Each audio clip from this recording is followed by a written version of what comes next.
Welcome to the Collecting Keys Friday Focus. Hey there. Welcome back to another episode of the Collecting Keys Friday Focus. If you're new here, these are the episodes where Mike or I talk about something that's relevant to the industry or just something that is top of mind for us in our business throughout the week. And today, I will be your host, Dan Austin, also known on all social platforms as Investor Man Dan. So if you don't already follow me, go and give me a follow. I'm particularly active on Instagram. For today's episode, I actually want to do a follow-up to the Wednesday episode that dropped this week, which is where we answered a question from an Instant Investor program member who asked us, when is enough enough? And he wanted us to really just have that conversation about ambition versus contentment.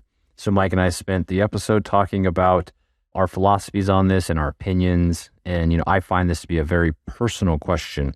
You can't answer it for somebody else, and we can obviously help the conversation along, but it's a very personal question. And one thing that Mike and I didn't actually get to on this topic that I find to be very critical is how your significant other, how your spouse fit into this. And I'll generalize this to how your stakeholders fit into this. And by stakeholders, I mean those people that are significantly impacted by your ambition, by your contentment, or the lack thereof, either of those. And those could even, be your kids.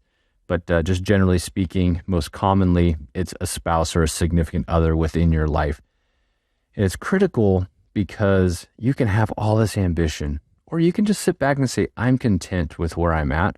But if you don't have that same alignment with your significant other, it's going to create a friction point, and it's going to make sure that you're not content, or it's going to make sure that you cannot be ambitious, because that friction point over time, that little piece of sand in the bearing of your system will just wreak havoc. And that's where I feel like you see these folks that have reached, financial heights when it comes to their goals, yet they are miserable. And that's because they didn't gain alignment in all aspects of their life, including bringing their significant other along and up to speed with where they're at. So I want to dive in to just talk about alignment and how to gain that alignment by sharing my example of how my wife and I have done it and how we did it this year. And maybe that'll help inspire you or just show you a different way of doing things. So we sat down, did our annual goal setting meeting here just a couple weeks ago.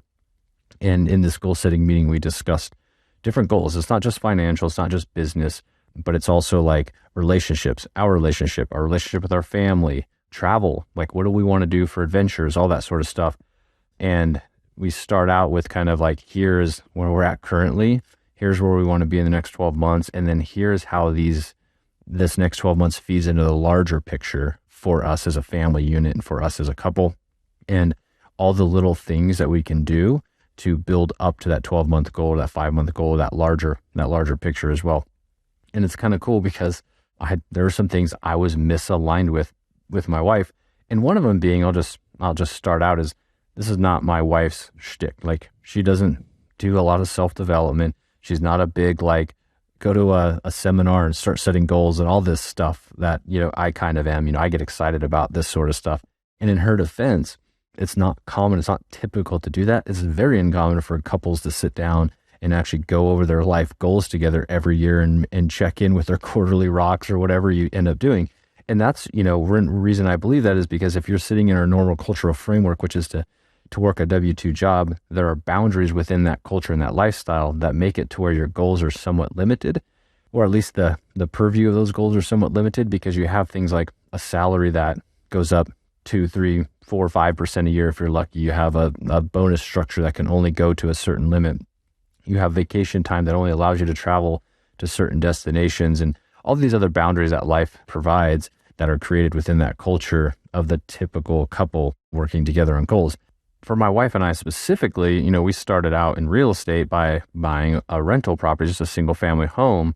And my wife was kind of like, oh, okay. She sort of understood that it was a good investment and that we'd get extra money from it every month for the cash flow, and didn't really dive too much into it as much as I did. And then the next year we bought another one. And, although she wasn't super happy with how much time I was spending rehabbing it and trying to stabilize it, she kind of got that. But then I took a hard right turn and I started a wholesaling business, full-time off-market real estate business where we were flipping, wholesaling, bought like 30 doors in like 18 months and just did all this crazy stuff.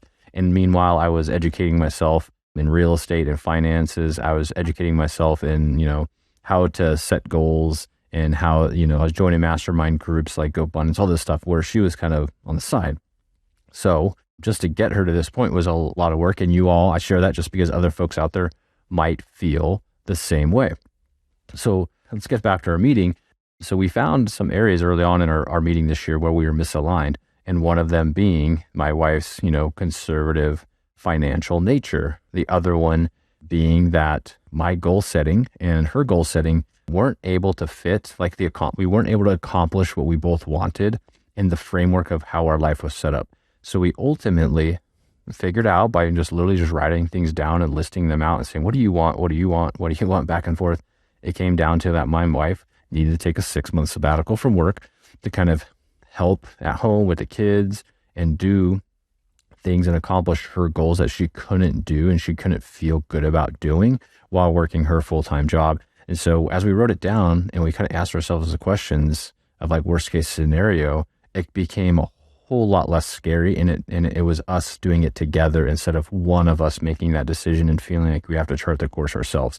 So that's also just, I guess, a side note, another benefit of coming together on those goals and creating those common viewpoints while we're also rowing the boat in the same direction and allowing ourselves to accomplish not just our goals as a couple, but as individuals. So that's just, just a quick example of our goal setting, and how that went. And I think some of the benefits that you can glean from just doing that simple, like here's our current state, here's where I want to go. Does that align with you? I think those are the benefits. If you're like, dang, Dan, I like this idea. I want to sit down with my spouse or my stakeholders and I want to do the same thing, but how do I do it? Well, I'll share just one tool, and it's not the best tool. It's not the greatest tool. I don't make any money by sharing it. It's just something that I found and I discovered as I was helping learn how to do this myself. That was actually the book, The One Thing. And I didn't actually read the book, honestly. I'll be honest with you. But I have used all of the resources that shake out from that book. But I will summarize the book in one sentence that I found. And I knew this from other folks that have shared the book with me, but this is the one sentence you should just think about the book is, what's the one thing that I can do such that by doing it, everything else will become easier or unnecessary? So just the synopsis is they're just trying to say, what is that one thing? How can you clear out all the clutter and just focus on that one thing? And then the idea being that you can accomplish something. Yeah. And how I got turned on to this whole suite of tools was Wendy and Jay Papasan's couples goal setting retreat framework. It's like an 8 or 9 page PDF document that was given to me by a friend. And I dove into it and I was like, this is super cool. So they go somewhere fun once a year. And then they talk about their relationship. They talk about their financial goals, their family goals, their travel goals, all that sort of stuff. Anyhow, if you go to theonething.com, you can go to the resources, put in your name and email, and you can basically there's like a bunch of documents that they'll just give you for free. One of them is like a habit tracker, others like a roadmap, and all these cool things you can use just as a framework. You don't need to actually go sit down. I didn't use their tools. I just created and learned from them to create what would fit for me and my wife and where we're both at in our goal setting journey, in our alignment journey, in our ambition journey, in our contentment journey. So that's one tool you can use. There's a ton of other tools out there, but that, again, I'm just sharing you my experience. And I'll just summarize this by, what I'm trying to share here is that gaining alignment with those significant people in your life is probably going to be the most key piece and most key element to figuring out where your ambitions and where your contentment need to lie. So if you like this, just let me know. Hit me up on Instagram, InvestorManDan. If you want to learn more about what we're doing and how to start your own off-market real estate business, you can go to the collectingkeyspodcast.com and click Instant Investor Program, the button there at the top. But also, if you like this, please give us a 5-star review. And if you DM me a screenshot of your 5-star review, I will send you a free Collecting Keys t-shirt, which they're super nice. I'm wearing mine right now. Very comfortable. Make your arms look buff. If you're women, I don't know that we have women's sizes, but we'll get you. If you want your BDE, your Big Dan Energy shirt, which is inside joke. If you're a new listener here, go back and listen to a few episodes ago. If you want that, hit me up on Instagram and I will send you a free Big Dan Energy shirt. You can also go to the collectingkeyspodcast.com and go order it there. So anyhow, see y'all next week. Thanks for listening to this Collecting Keys Friday Focus. Be sure to subscribe wherever you listen to your podcasts.